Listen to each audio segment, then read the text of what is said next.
마태복음 15장 18절에서 20절 말씀 함께 말씀을 봉독하겠습니다. 입에서 나오는 것들은 마음에서 나오나니 이것이야말로 사람을 더럽게 하느니라.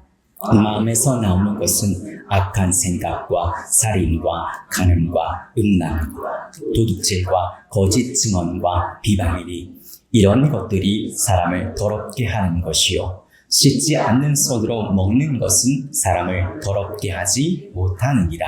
아멘. 우리가 믿는 하나님은 거룩하신 하나님이십니다. 그 거룩하신 하나님은 우리도 거룩하길 원하십니다. 하나님께서는 하나님이 택하신 그 이스라엘 백성들이 진짜 거룩한 정결한 주의 백성이 되기를 누구보다도 원하셨습니다. 그래서 이런 말씀을 주셨는데요. 우리 레위기 20장 주보를 참고하시고요. 레위기 20장 26절 말씀 우리 말씀 함께 봉독하겠습니다. 너희는 나에게 거룩할지어다. 이는 나 여호와가 거룩하고 내가 또 너희를 나의 소유로 삼으려고 너희를 만민 중에서 구별하였습니다. 아멘. 하나님께서는 이스라엘 백성들을 구별하여 주셨습니다. 하나님의 특별한 소유로 선택하여 주시고 만민 중에 특별히 하나님의 선민으로 구별하여 주셨습니다. 그리고 하나님께서는 이러한 이스라엘 백성들에게 특별한 규범을 주십니다. 하나님이 주시는 그 규범을 그의 도덕법과 의식법과 사회법으로 나눌 수 있습니다. 도덕법, 의식법, 사회법으로 나눌 수 있는데요. 도덕법은 십계명과 같은 것으로 우리가 영원히 지켜야 될 법이 도덕법입니다. 다음으로 의식법은 제사법, 절기에 관련된 법으로 구약시대에 이스라엘 백성들이 하나님께 나아가기 위해 하나님께서 주셨던 법입니다. 그리고 사회법은 이스라엘 사회가 공동체를 구성하기 위해 지켜야 될 규범이 바로 이런 사회법이었습니다. 오늘 우리가 주의 깊게 볼 부분은 그 법 중에서 의식법입니다. 의식법은 율법의 제사나 정결에 관련 그런 법들입니다. 그런데 이러한 법은 우리가 하나님께 어떻게 나아갈 수 있는지 이를 알려주시는 법이어서 예수 그리스도께서 이 땅에 오셔서 그러한 율법에 요구하는 것을 모두 다 이루셨습니다. 그래서 이제 예수 그리스도를 믿는 우리는 더 이상 이러한 의식법은 지키지 않아도 됩니다. 하지만 구약시대 때는 그들은 이런 의식법을 통해서 하나님께 나아갈 수 있었기에 의식법을 반드시 지켜야 했습니다. 특별히 정결과 부정에 대한 규례가 레위기 11장부터 15장에 잘 기록되어 있습니다. 이러한 규례들은 이스라엘 백성들이 하나님 앞에 정결하게 나아가며 하나님의 거룩한 백성이 될 수 있도록 하기 위해서 꼭 필요한 규범들이었습니다. 이러한 것 중에 정결한 음식과 부정한 음식이 있었습니다. 하나님이 택하신 이 이스라엘 백성들은 이방의 우상 숭배하는 다른 민족과 먹는 것부터 구별되기를 원하셨습니다. 그래서 이방 민족들이 즐겨 먹는 음식이 아니라 거룩한 하나님의 백성으로 거룩한 음식을 구별하여 주셨습니다. 그리고 이러한 율법은 또한 성문법과 전통으로 나눠볼 수 있습니다. 성문법은 문자로 기록된 법입니다. 그리고 전통은 모세 그 이후에 장로들을 통해서 구전으로 내려온 것들을 모아놓은 것이 전통이 됩니다.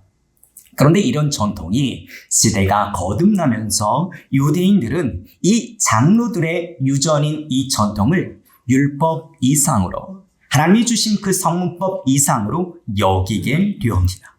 그런데 이런 생각이 그 유대 공동체 안에 모두 다 젖어들게 되어집니다. 특별히 이스라엘이 로마의 식민지를 받고 또 헬라 시대가 되어졌을 때 헬레니즘이 유대 공동체에 들어옵니다. 특별히 이 헬라 시대에 헬레니즘, 특별히 헬레화 정책을 하게 되는데요. 이러면서 유대 사회에 헬레니즘이 들어와서 우상숭배 사상이 들어올 때 이를 막았던 방파제 역할을 했던 사람이 있었습니다. 그들이 바로 바리새파들입니다. 이 바리새파들은 경건운동을 합니다. 그리고 그들은 하나님의 말씀을 다시 해석하고 자신들의 삶에 적용하려고 그 무엇보다도 열심히 노력했던 사람들입니다. 그런데 그들이 자신만이 유일하게 성경을 제대로 해석하는 해석자로 자처합니다. 그리고 구약했던 말씀들을 문법적인 문자적으로만 실천하려고 노력했습니다. 그러면서 실제적으로는 장로들, 자신들이 만들었던 그 장로들의 유전을 더욱 내세우게 됩니다. 그러면서 구약에 있는 그 율법을 준수하는 것을 좀 더디게 여겨집니다. 다시 말하면 그 구약에 하나님 주셨던 성문법의 율법보다 자신들이 만들어가고 있는 장로들의 유전을 더 가치 있게 여겼던 것입니다. 그러면서 지나치게 외적인 의를 강조합니다. 그러면서 외식주의, 율법주의, 또 극단적인 분리주의, 권위주의, 특권의식에 그들은 사로잡혀가게 됩니다. 예수님께서 이 땅에서 공생에 사역하실 때에 당시 있었던 장로들이란 사내들이온 회원이나 또는 그들의 지도자들을 이야기합니다. 이들은 문자로 기록된 성문법이 아닌 모세 이후에 구전으로 내려오는 그 장로들의 유전을 더욱 발전시켜 나아갑니다. 여기에 여러 가지 해석을 덧붙입니다. 그러면서 예수님 공생의 당시에는 상당량의 엄청나게 많은 그런 불문율을 만들어 갑니다. 그리고 이러한 장로들의 그 전통, 그 유전을 이제는 하나님의 말씀보다 더욱 권위 있게 그들은 여기게 되어집니다. 이러한 장로들의 전통 가운데에 중요한 것 중에 하나가 석식사전에 손을 씻는 것이 있습니다. 그런데 여러분, 그냥 간단하게 손을 씻는 것이 아닙니다. 씻는 물의 질이 정해져 있습니다. 어떤 종류의 물로, 어느 정도의 물의 양으로 물을 어느 각도에서 부어서 손은 어느 각도로 씻는지가 규정되어 있습니다. 그리고 물을 씻을 때 혼자 씻기가 어렵기 때문에 그 옆에서 도와주는 사람이 있습니다. 그 내용을 보면 정말 자세하게 어떻게 무엇을 해야 되는지 장로들의 규정이 정해져 있습니다. 그런데 갈릴리 출신이었던 예수님의 제자들은 이러한 규정을 잘 몰랐던 것 같습니다. 이러한 규정을 어기자 바리새인들과 서기관이 예수님께 지적합니다. 참고로 장로들의 전통에 손 씻는 것이 그들에게 중요한 이유는 그들이 생각할 때는 손을 씻지 않는 손으로 떡을 먹으면 그 만진 그 순간 그 떡이 부정해지고 그 떡을 먹는 사람도 그 떡 때문에 부정해진다고 생각했습니다. 그런데 여러분, 구약 성경 어디에 봐도 씻지 않는 손으로 떡을 먹는다고 그 사람이 부정해진다는 말씀은 없습니다. 그럼에도 불구하고 바리새인들과 서기관들은 식사 전에 손을 씻어야 하고 또 식사 후에도 손을 씻어야 된다는 규례를 만들어서 지키도록 했습니다. 그 규례의 자세한 내용을 보면 정말 숨이 막힐 정도로 답답한 것들도 있습니다. 물론 식사 전에 손을 씻는 건 너무나 중요합니다. 특별히 이스라엘은 건조한 지역이라서 먼지가 많습니다. 때문에 손을 씻고 발을 씻고 몸을 씻는 건 너무나 중요합니다. 그런데 그렇게 열심히 씻는다고 해서 마음까지 정결해지는 것은 아닙니다. 예수님 당시 바리새인들과 서기관들 누구보다도 손과 발과 그의 몸을 정결하게 물로 씻었지만 그의 마음은 정결하게 씻어내지 못했던 것입니다. 마태복음 15장 1절에 보면 바리새인들과 서기관들이 예루살렘으로부터 예수님께 찾아옵니다. 당시 바리새인, 이 서기관들은 유대 사회에서 존경받는 대단한 사람들이었습니다. 그들은 상당한 영향력을 끼치고 있었던 사람들이었습니다. 근데 그들이 지금 예루살렘에서 예수님이 있는 곳까지 왔습니다. 왜 왔을까요? 그들이 분명히 예수님에 대한 소문을 들었을 것입니다. 예수님이 행하신 수많은 기적에 대한 이야기를 들었을 것입니다. 그런데 이들의 관심은 예수님이 누구신가? 예수님 어떻게 그런 기적을 행할 수 있는가? 이런 관심보다는 예수님도 자신들이 만들고 있는 그 장로들의 유전을 과연 지키고 있는가? 이것이었습니다. 그런데 예수님의 제자들이 식사하기 전에 자신들이 만들어가고 있는 그 장로들의 유전, 장로들의 전통을 지키지 않고 손을 씻지 않은 채 먹는 것입니다. 그래서 지적합니다. 2절 말씀인데요. 우리 2절 말씀 함께 봉독하겠습니다. 당신의 제자들이 어찌하여 장로들의 전통을 범하나이까? 떡 먹을 때에 손을 씻지 아니하나이다. 아멘. 지금 예수님께서는 이렇게 지적하는 바리새인들과 서기관에 대해서 바로 책망하십니다. 3절이 뭐라고 얘기하냐면 우리 함께 3절 말씀도 봉독하겠습니다. 대답하여 이르시되 너희는 어찌하여 너희의 전통으로 하나님의 계명을 범하느냐. 아멘. 지금 예수님께서는 그들의 질문에 대하여 아주 핵심을 지적하십니다. 예수님 당시에 정말 모순이었던 전통이 하나가 있었는데요. 그게 바로 고르반이라는 장로들의 전통입니다. 4절에서 6절 말씀에 설명이 되어 있는데요. 우리 4절에서 6절 말씀 우리 함께 봉독하겠습니다. 하나님이 이르셨되 내 부모를 공경하라 하시고 또 아버지나 어머니를 비방하는 자는 반드시 죽임을 당하리라 하셨거늘 너희는 이르되 누구든지 아버지에게나 어머니에게 말하기를 내가 드려 유익하게 할 것이 하나님께 드림이 되었다고 하기만 하면 그의 부모를 공경할 것이 없다 하여 너희 전통으로 하나님의 말씀을 배하는도다. 아멘. 하나님께서는 10계명에서 5계명에 너희 부모를 공경하라고 분명히 말씀하셨습니다. 근데 그들은 교묘하게 이 계명을 어깁니다. 예를 들어서 어떤 사람이 포도밭을 가졌습니다. 포도밭에서 소출이 나오는데 그 소출의 일부를 부모님의 봉양을 위해서 드립니다. 이건 너무나 당연한 일입니다. 그런데 그 유대인들 가운데 소출의 양이 좀 많고 이걸 또 부모님께 다 드리는 것이 아까워하는 사람이 있었습니다. 근데 그들이 생각해낸 방법이 뭐냐면 바로 포도밭을 향하여 고르반이라고 하는 것입니다. 그러면 이 포도밭은 하나님께 드려진 것, 그래서 하나님의 것이니까 이제 이 소출은 더 이상 부모에게 드리지 않아도 된다는 면죄부를 주는 것입니다. 참 황당하죠. 뿐만 아니라 내가 어떤 사람에게 돈을 빌렸는데 돈을 이제 갚아야 되는데 내가 갖고 있는 모든 것을 고르반 하나님께 다 드렸다. 그러니까 이제 더 이상 너에게 갚을 것이 없다라고 하는 그런 면죄부를 받는 것이 고르반 제도였습니다. 그러고 나서 그들이 얻었던 그 수익금을 가지고 종교 지도자들과 결탁해서 각자 돈을 나눠 먹던 것이 바로 고르반이었습니다. 너무나 말도 안 되는 일입니다. 그런데 이런 것이 불문율로 유대 사회에서는 꼭 지켜야 했던 것입니다. 이처럼 당시 유대인들은 자신들의 이기적인 그 탐욕을 부리기 위해서 당시 타락한 종교 지도자들과 결합해서 만든 것이 바로 이 고르반입니다. 예수님이 그들의 모습을 지적하십니다. 마태복음 23장 25절 말씀인데요. 마태복음 23장 25절 말씀 우리 함께 봉독하겠습니다. 화 있을진저 외식하는 서기관들과 바리새인들이여 잔과 대접의 겉은 깨끗하되 그 안에는 탐욕과 방탕으로 가득하게 하는도다. 아멘. 뿐만 아니라 23장 27절 28절 우리 말씀 함께 봉독하겠습니다. 화 있을진저 외식하는 서기관들과 바리새인들이여 회칠한 무덤 같으니 겉으로는 아름답게 보이나 그 안에는 죽은 사람의 뼈와 모든 더러운 것이 가득하도다.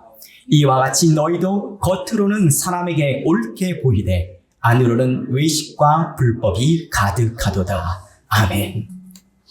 당시 바리새인들, 서기관들, 겉으로 보면 장로들의 전통을 통해서 부지런히 손을 씻고 발을 씻고 몸을 씻고 그릇을 깨끗하게 하기 때문에 정말 거룩하고 성결하게 보입니다. 뿐만 아니라 그들은 입술로 늘 하나님을 찬양하고 하나님의 말씀을 늘 연구했기 때문에 경건해 보였습니다. 하지만 그들의 마음속에는 하나님을 향한 사랑이 없었습니다.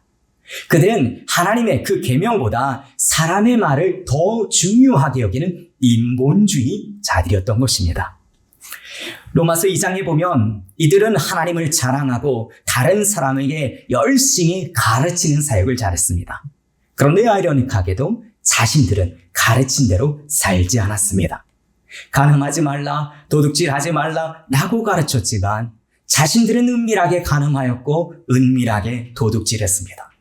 눈에 보이는 그 잔과 그 대접은 누구보다도 깨끗하고 정결하게 씻었지만 그들의 마음에는 온갖 탐욕과 방탕이 가득 차 있었다는 것입니다.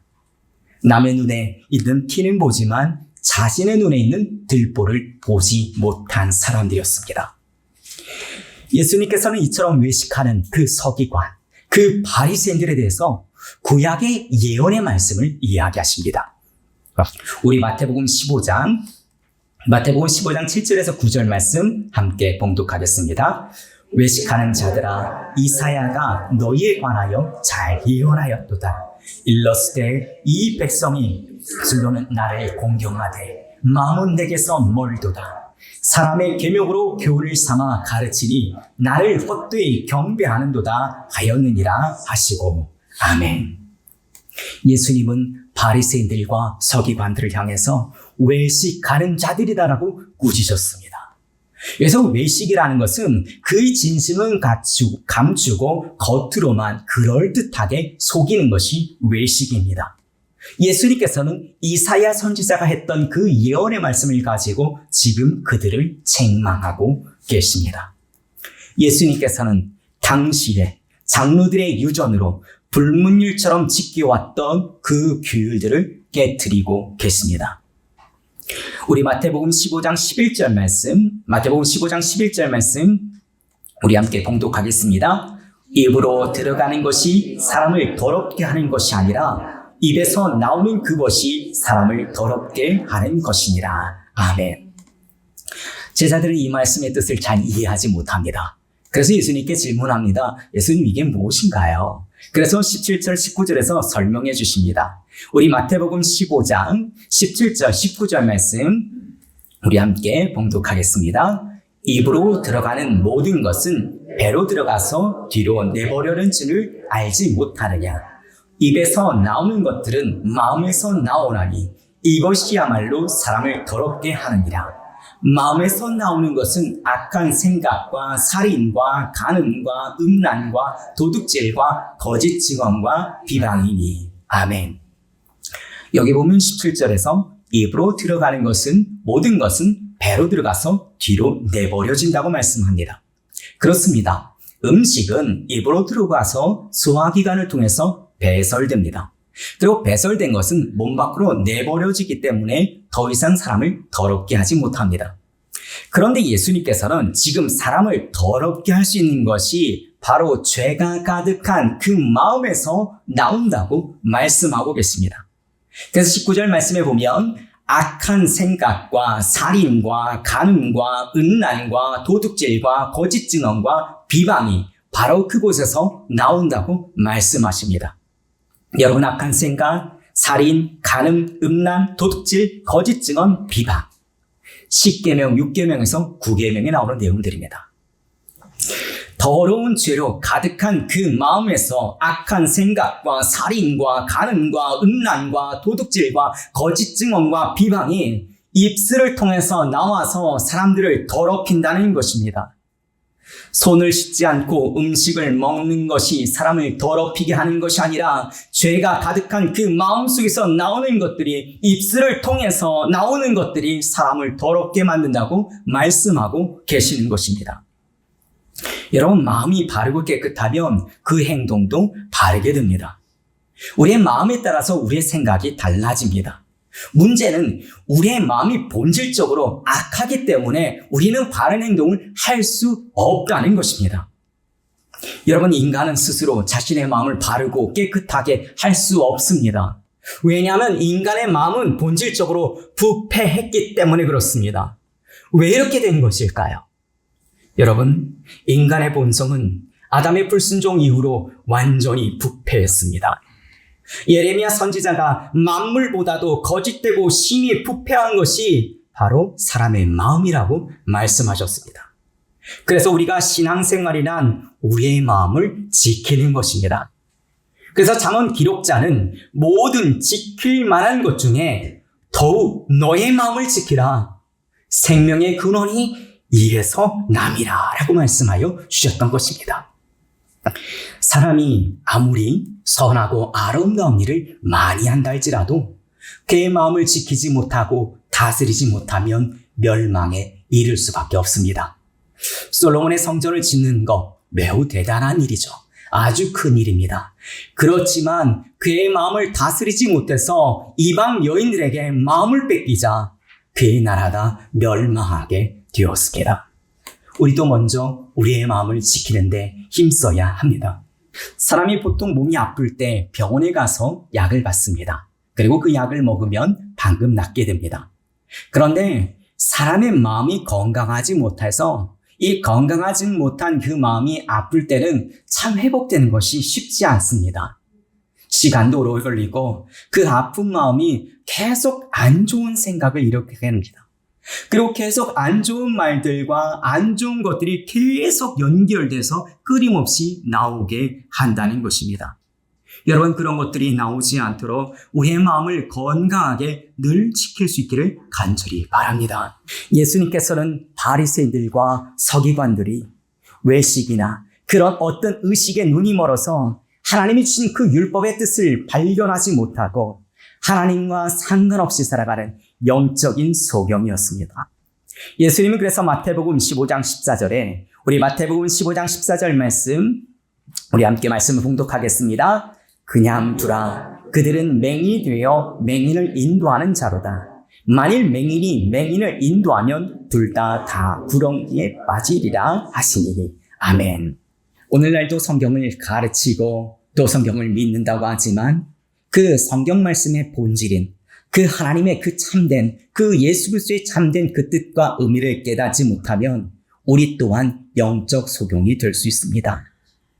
생명을 주지 못하는 종교는 소경이 소경을 인도하는 것 같아서 둘 다 구덩이에 빠질 수밖에 없습니다.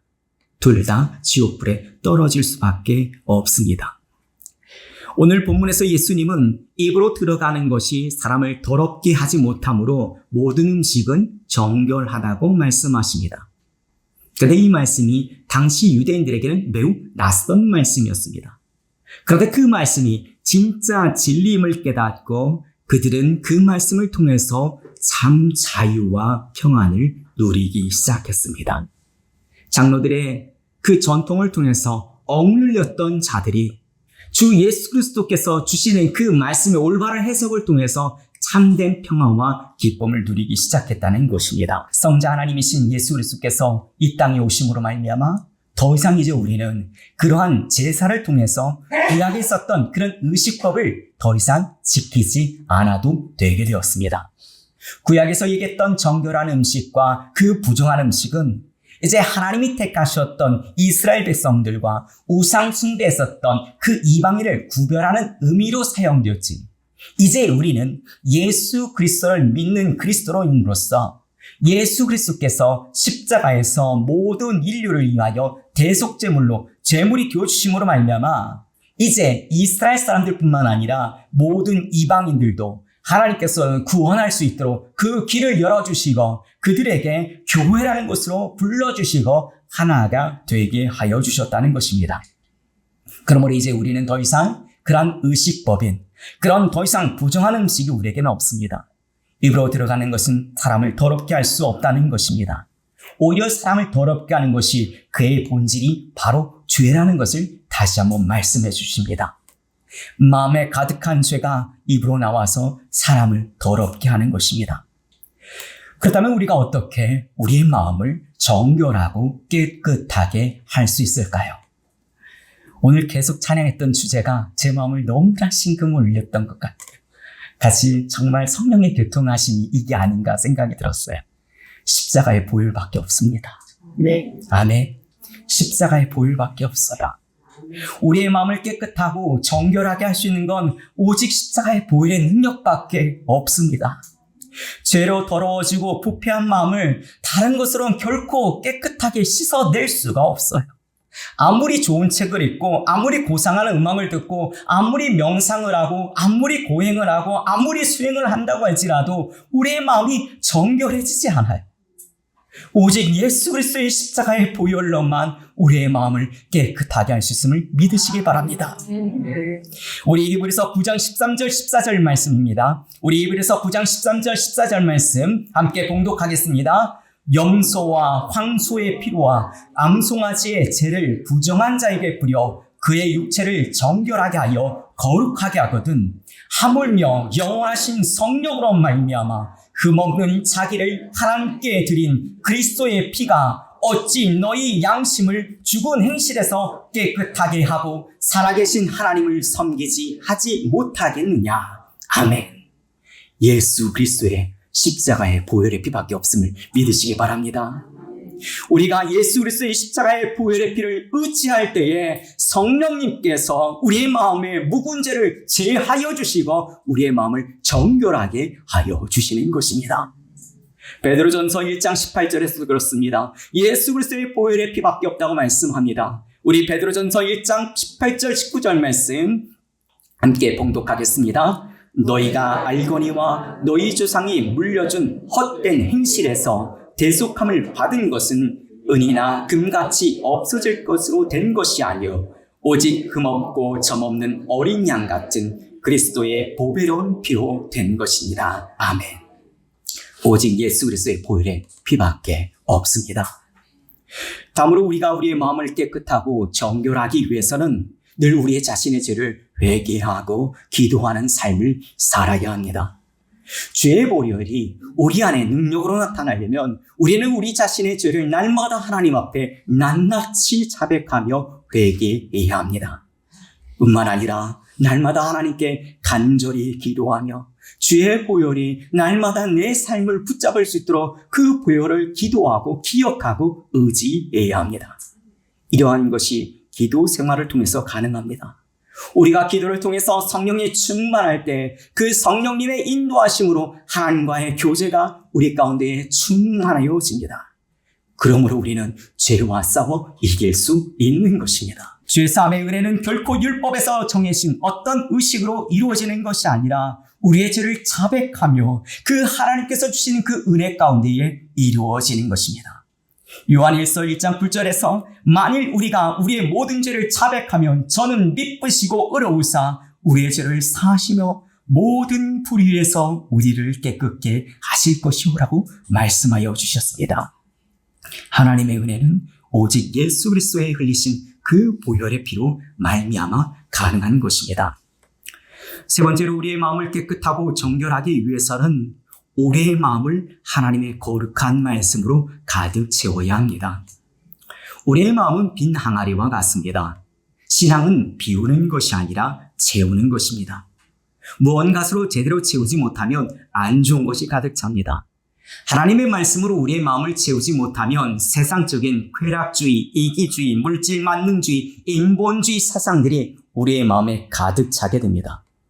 여러분 그런 것들이 차지 않도록 하나님의 말씀으로 우리의 마음을 채울 수 있기를 간절히 바랍니다. 하나님의 말씀에는 검과 같은 능력이 있습니다. 히브리서 4장 12절 말씀인데요. 우리 히브리서 4장 12절 말씀 함께 봉독하겠습니다.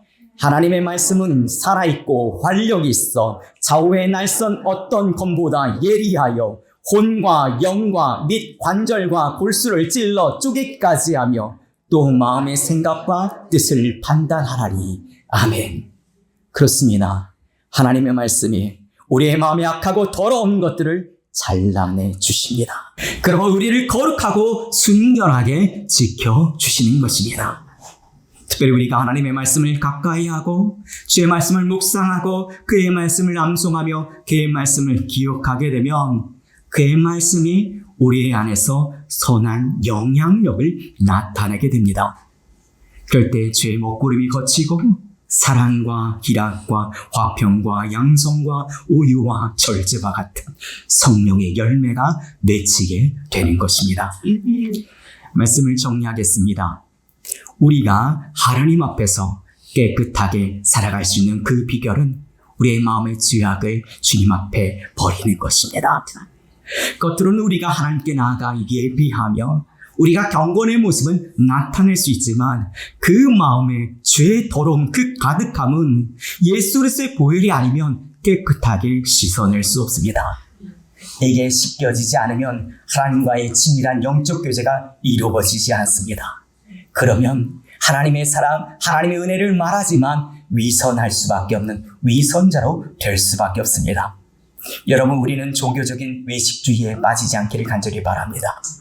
하나님이 기뻐하시고 하나님께서 원하시는 그 거룩한 삶을 살기 위해서 주의 보혈로 흘러 우리의 마음을 씻기고 늘 성령의 충만함을 위해서 간절히 회개하며 기도하며 하나님의 말씀 가운데 충만하기를 간절히 소원합니다. 그러므로 소원하기는 우리 모두가 주님의 보혈의 피로 정결함을 받고 그 형식적인 신앙생활을 버리고 마음의 신앙생활을 온전히 할 수 있기를 간절히 바랍니다. 말씀으로 마음을 지키고 또 기도로 성령 충만하기를 간절히 바랍니다.